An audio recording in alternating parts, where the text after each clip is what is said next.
Mga katrops, welcome back ulit sa aking channel, Sports React PH.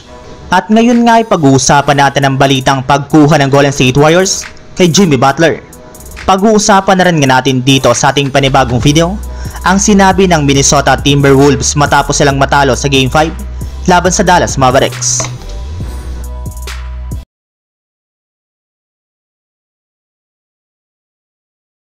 Kasunod nga po mga katrops ng pagkakalaglag ng maaga ng Golden State Warriors sa kanilang huling dalawang kampanya ng mga nagdaang taon sa NBA, ay mukhang natatauhan na nga po ngayon ang kanilang front office patungkol sa kanilang lineup. Sa katunayan, ayon nga po sa inalabas na balita ng isang NBA insider, nare-realize na nga po ngayon ng kanilang front office na kailangan na nga po talaga ng kanilang team na kumuha na ng at least isang bagong superstar na maaari nga po nalang itandem kay Stephen Curry.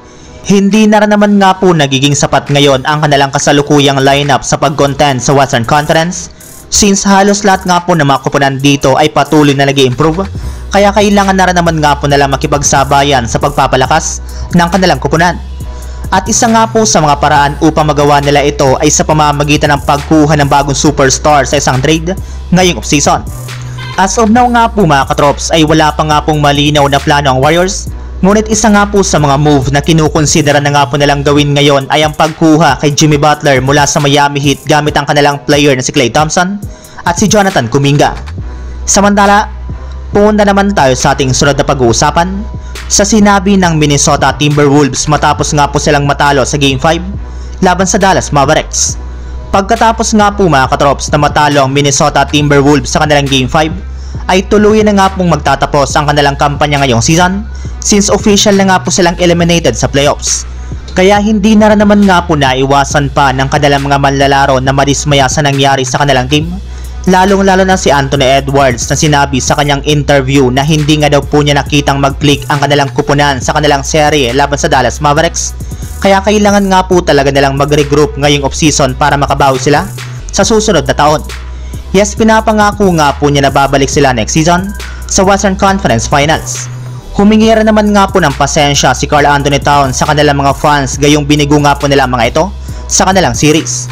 Pero sa kabila nga po niyan ay masaya rin naman nga po siya dito, gayong lubos nga po ang suporta ng kanilang mga fans hanggang sa uli at pinapangako rin naman nga po niya na babawi sila sa susunod na season. Sinabi rin naman nga po ni Rudy Gobert na kahit man nga po natalo sila dito, ay marami rin naman nga pong mga magagandang nangyari sa kanilang team na maaari nga po nalang gamitin para sa darating na season. Pero bago pa man nga po sila mga katrops makabawi ay kailangan muna nga po nalang pagtuunan ng pansin ang kanilang lineup, since dalawa nga po sa kanilang mahalagang player ang tuloy ng ganap na unrestricted free agent sa mga katauhan nila Monte Morris at Kyle Anderson matapos magtapos na ang kanilang kontrata sa kanilang kupunan. So yun lang mga katrops, ang handog kong story ngayong araw.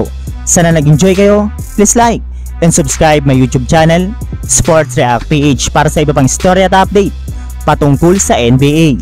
Kita-kits muli sa ating susunod na video.